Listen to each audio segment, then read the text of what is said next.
नमस्कार। कैसे हैं आप सभी। आशा करती हूँ आप सभी स्वस्थ व्यस्त और मस्त होंगे। आपका मेरे चैनल प्रभु भक्ति विश्वास में ही शक्ति में हार्दिक स्वागत है।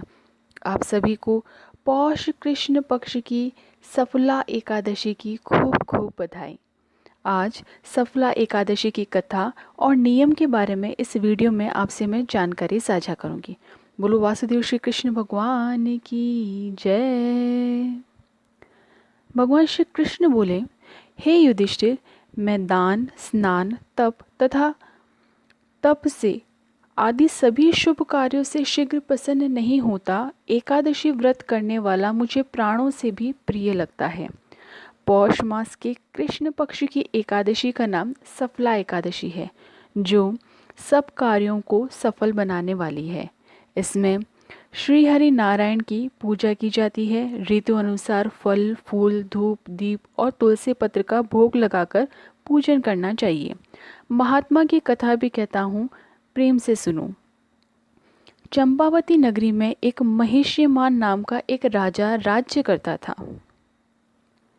उसके 4 पुत्र थे। बड़े पुत्र का नाम लुम्पक था। वह बड़ा ही दुराचारी था। मांस मदिरा पर गमन इत्यादि सभी कुकर्मों से परिपूर्ण था। उसके पिता ने उसे अपने राज्य से निकाल दिया। वन में वह एक पीपल का वृक्ष था, जो भगवान को भी प्रिय था। सब देवताओं का क्रीड़ा स्थल भी वही था। ऐसे पतित पावन वृक्ष के सहारे लुम्पक भी रहने लगा, परंतु फिर भी चाल टेढ़ी ही रही। वह पिता के राज्य में चोरी करने जाता और पुलिस उसे पकड़कर छोड़ देती। एक दिन पौष मास के कृष्ण पक्ष की रात्रि को उसने लूटपाट और अत्याचार किया और पुलिस ने वस्त्र उतारकर उसे वन में भेज दिया। वह बेचारा पीपल की शरण में आ गया। इधर हेमगिरी पर्वत की पवन भी आ पहुंची। लुम्पक पापी के सब अंगों की गठिया रोग में प्रवेश किया और हाथ पांव अकड़ गए। प्रातः सूर्योदय होने के बाद सब कुछ दर्द कम हुआ। अब उसे भूख लगी थी, लेकिन जीव मारने में तो वह असमर्थ था और वृक्ष पर चढ़ने की उसमें शक्ति भी नहीं रही थी। नीचे गिरे हुए फल बीन लाया और पीपल की जड़ में रखकर कहने लगा, हे प्रभु, वन फलों का आप ही भोग लगाइए। मैं अब भूख हड़ताल करके शरीर को छोड़ दूंगा। मेरे इस कष्ट भरे जीवन से मृत्यु ही भली है। ऐसा कहकर प्रभु के ध्यान में वह मगन हो गया। रात्रि में नींद भी नहीं आई और भजन कीर्तन प्रार्थना करता रहा। वहाँ प्रभु ने उसके फलों का भोग भी स्वीकार कर लिया। प्रातःकाल एक अद्भुत दिव्य अश्व आकाश से उतरकर उसके सामने प्रकट हो गया और आकाशवाणी हुई। श्री हरि प्रभु नारायण कहने लगे, तुमने अनजाने में सफला एकादशी का व्रत किया। उसके प्रभाव से तेरे सारे पाप नष्ट हो गए हैं। अग्नि को जानकर या अनजाने में हाथ लगाने से हाथ जल जाते हैं, वैसे ही एकादशी भूलकर रखने से भी उसका प्रभाव वह दिखाती है। प्रभु के कहे अनुसार लुम्पक घोड़े पर सवार होकर अपने पिता के पास गया और पिता ने उसे स्वीकार कर राज्यभार उसे सौंप दिया। स्वयं वन में तप हेतु वे चले गए। सफला एकादशी सभी कार्यों में सफल करने वाली है। लुम्पक के राज्य में एकादशी व्रत विधि और श्रद्धा से मनाया जाने लगा।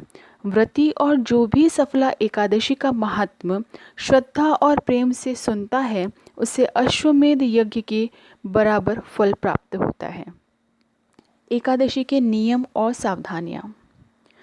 एकादशी व्रत हर महीने 2 बार आती है, एक शुक्ल पक्ष में और एक कृष्ण पक्ष में। एकादशी व्रत करने का संकल्प दशमी तिथि की संध्या से प्रारंभ होकर द्वादशी तिथि की सुबह तक रहता है, अर्थात दशमी की संध्या से अन्न ग्रहण नहीं करना चाहिए, जिसका पारण 12 द्वादशी तिथि को किया जाता है।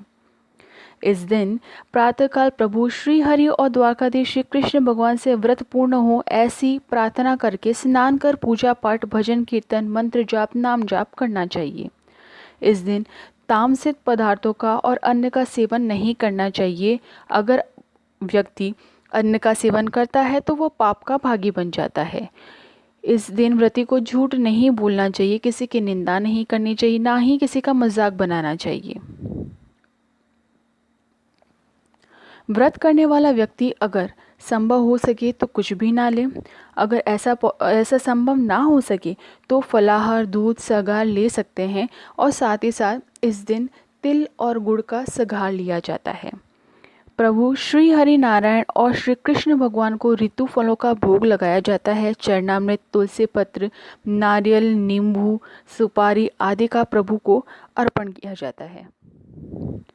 इस दिन भूखों को अन्न, जल, वस्त्रों का दान अवश्य करना चाहिए।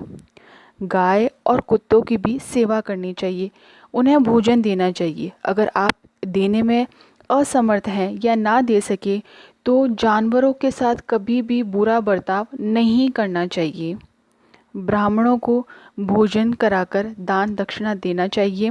अपना पूरा दिन कुछ पल पूरे भक्ति भाव से प्रभु का कीर्तन, चिंतन, भजन अवश्य करते रहना चाहिए। बोलो द्वारकाधीश श्री कृष्ण भगवान की जय। श्री हरि नारायण प्रभु की जय।